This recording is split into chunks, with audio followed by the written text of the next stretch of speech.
नमस्कार दोस्तों, मैं दिननाथ ठाकुर अपने YouTube चैनल DNT एकेडमी में आप सभी का स्वागत करता हूँ। यूजीसी नेट के एग्ज़ाम को देखते हुए आप लोगों के लिए मैंने प्रश्नों की फुल प्रैक्टिस सीरीज़ को लेकर आया हूँ, जिसमें आप लोग हर दिन पार्ट वाइज अनेक प्रश्नों को देखेंगे। यदि आप हमारे चैनल में अभी तक नए रूप में जुड़े हुए हैं तो हमारे चैनल को सब्सक्राइब करें, ताकि इस फुल प्रैक्टिस सीरीज़ में आप लोग एग्ज़ाम तक हमारे साथ बने रहें और आगे आने वाले एग्ज़ाम में भी निरंतर बने रहेंगे।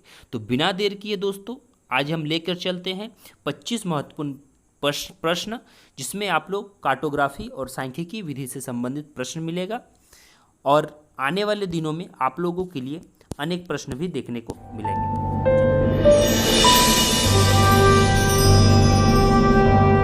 सबसे पहला प्रश्न हमारा है कि निम्नलिखित कथनों पर विचार कीजिए।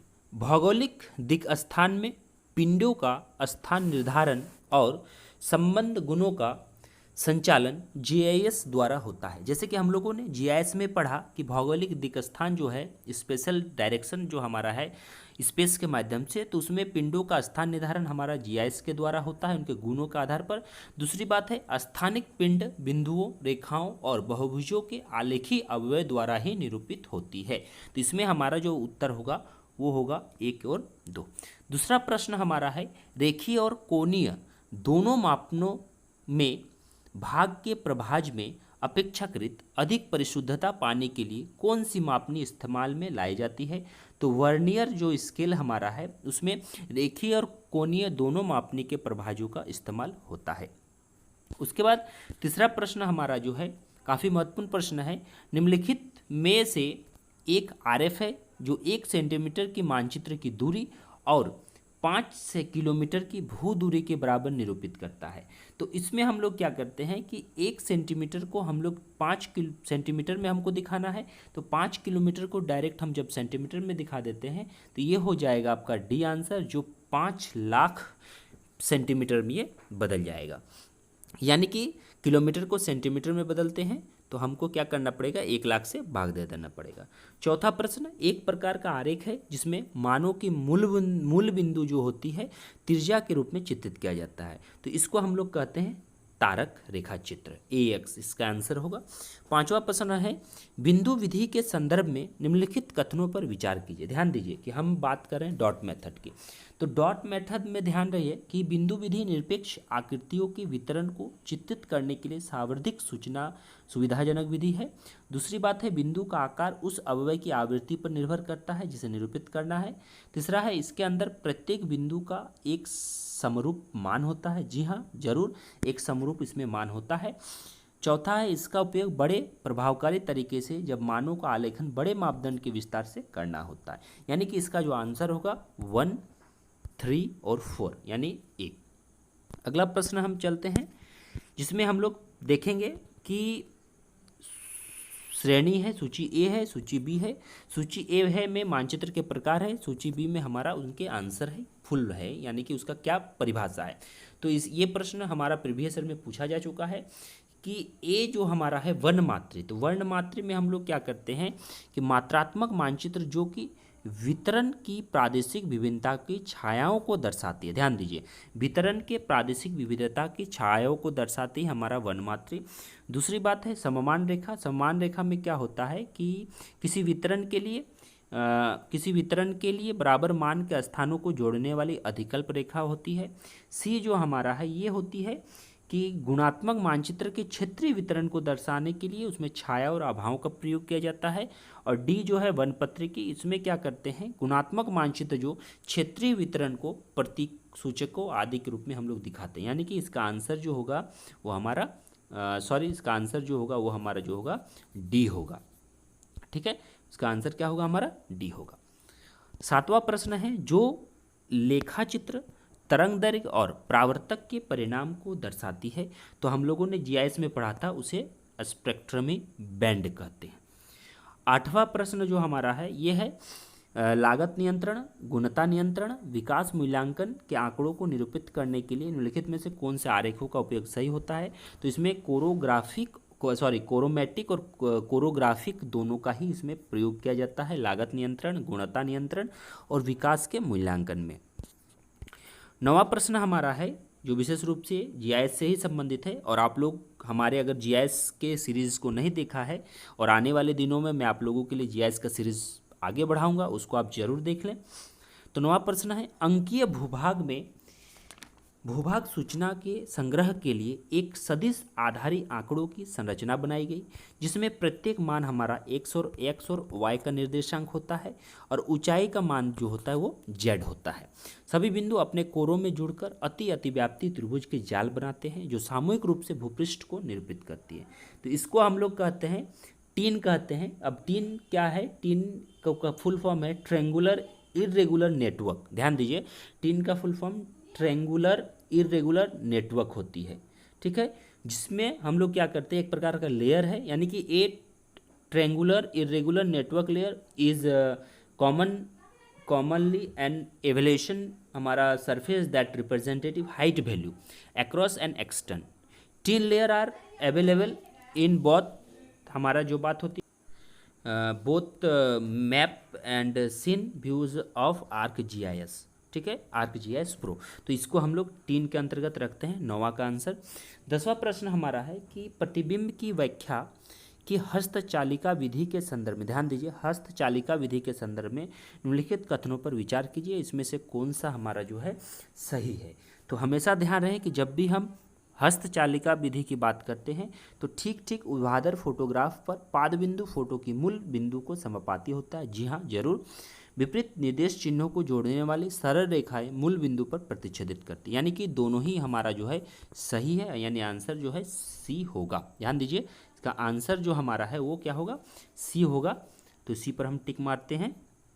तो आप लोग थोड़ा सा जीआईएस रिमोट सेंसिंग को पेपर को देखें ताकि इसको समझ में आ जाए।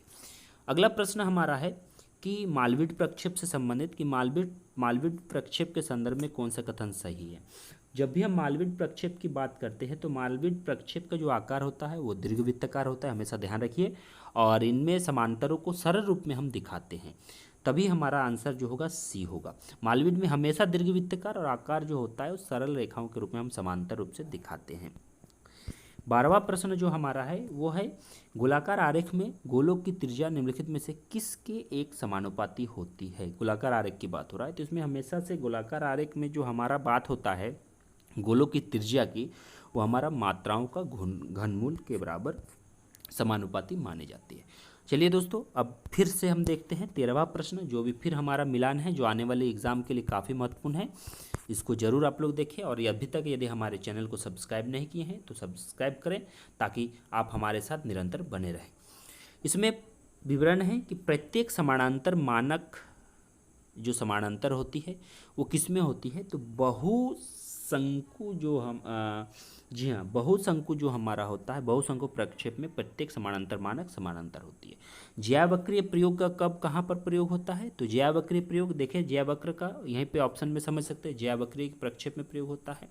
90 डिग्री नॉर्थ और साउथ अक्षांश का प्रयोग कहाँ नहीं होता है, तो मर्करेटर में।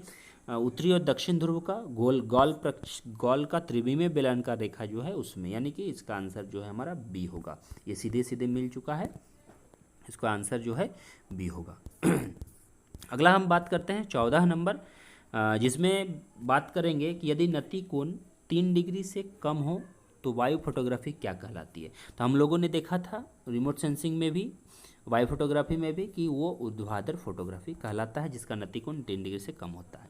15 नंबर, थल और समुद्र के सापेक्ष संचलन के समउत्थित या समअवनत बिंदु की जो समान रूप से खींची गई रेखा समोत्थान रेखा कहलाती है, क्योंकि सम जो मिल रहा है इसी के आधार पर इसे हम समझ सकते हैं। 16वां प्रश्न जो हमारा है वो भी हमारा जीआईएस से संबंधित है, वायु फोटोग्राफी से संबंधित है, जिसमें से कौन सा कथन सही है। 4 हमारे पास है, तो आपको मैं सीधे बता दूं कि अंकीय रेखापुंज, रेस्टर आलेख, डीआरजी, यूएसजीएस स्थलाकृतिक मानचित्रों का क्रमविकसित प्रतिबिंब होती है, ठीक है। 17 नंबर का आंसर देखते हैं, चलिए। 17 में है हमारा कथन कारण, वायवीय उपग्रह सुदूर संवेदन फोटोग्राफी में हरित और अनवरत सन्निकट विकिरण के स्पेक्ट्रमी बैंड प्रयुक्त होते हैं। देखिए वायु फोटोग्राफी में ध्यान रखना है कि हमेशा जो होता है उपग्रह सुदूर संवेदन फोटोग्राफी में हरित और अवरक्त सन्निकट अभिकरण ही हमारा समावेश होता है, उसी का प्रयोग होता है। जबकि इसमें कारण हमारे यहाँ स्पष्ट नहीं हो पाएगा क्योंकि वनस्पति द्वारा हरित और अवरक्त सन्निकट विकिरण परावर्तित होकर वायवीय फोटोग्राफी और प्रतिमा वाले हरित लाल आभा के रूप में आभारित नहीं होगी। ठीक है, तो इसको हम लोग कहेंगे सी में। 18 नंबर, भारत के संदर्भ में 1:5 लाख स्केल की आकृति को 1 सेंटीमीटर के रूप में जब हम दिखा 1 सेंटीमीटर का कितने मीटर को निरूपित करेंगे, तो जब हम मीटर के रूप में निरूपित करना है तो हमें ध्यान देना है कि इसी में 100 से हमें भाग दे देना है। जब 100 से हम 5 लाख को भाग दे देंगे तो हमारा जो बचेगा वो 500 मीटर बचेगा। ठीक है, 19 नंबर देखते हैं कि मर्केटर प्रक्षेप के संदर्भ में है। मर्केटर प्रक्षेप सभी अक्षांश सरल रेखाओं के रूप में निरूपित करते। ध्यान दीजिए, मर्केटर प्रक्षेप में है सभी रेखा जो होता है सरल रूप में आता है, सही बात है। और इसमें उच्च अक्षांशों की और मर्केटर प्रक्षेप में क्षेत्रफल वृद्धि द्रुत अवरोही दर में होती है। जी नहीं, इसमें अवरोही दर में नहीं होती बल्कि आरोही में होती है, इसलिए इसका आंसर जो है सिर्फ ए है। 20वां क्वेश्चन देखते हैं। इसमें काफ़ी नया क्वेश्चन है आप लोगों के लिए, हमें नहीं लगता है कि आप लोग कभी इसको देखे होंगे कि अल्बर्स समक्षेत्र प्रक्षेप में विकृत क्षेत्र के मानक रेखाओं के समानांतर विन्यास किया जाता है। ठीक है, पहला बिंदु है अल्ब्रास समक्षेत्र प्रक्षेप के विकृत क्षेत्र के मानक रेखाओं के समानांतर विन्यासित होता है। दूसरा है अल्बार्स समक्षेत्र प्रक्षेप ऐसे मध्य अक्षांश के लिए उपयुक्त होता है जिसका उत्तर दक्षिण की तुलना में पूर्व पश्चिम विस्तार अधिक होता है। तो यहाँ पर दोनों बिंदु जो हमारा है वो सही है। लोपी बिंदु की संकल्पना का प्रयोग हम कहाँ करते हैं? सीधे तौर पे देखिए, लोपी बिंदु का प्रयोग हम करते हैं ब्लॉक रेखा के संदर्भ में।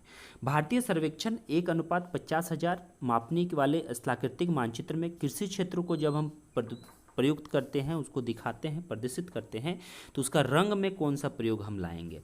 तो रंग जो हमारा होगा वो होगा पीला। 23 नंबर में है विकीर्ण मापनी सामान्यतः निम्नलिखित में से किसके लिए प्रयुक्त होती है? तो विकीर्ण मापनी हमेशा हमारा जो है भूसंपत्तिक मापनी, जिसे हम कैडेस्ट्रल मैप भी कहते हैं। 24वां प्रश्न हमारा है कि तारा आरेख निम्नलिखित में से किससे निरूपित करने के लिए प्रयोग किया जाता है? तारा है तो ये पवन की दिशा और अवधि के लिए हम सभी जानते हैं।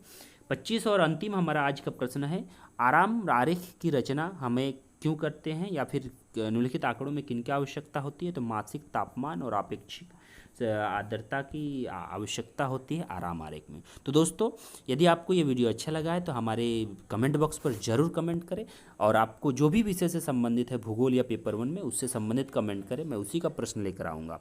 तो और हमारे चैनल को आप सब्सक्राइब करें और निरंतर हमारे साथ बने रहें।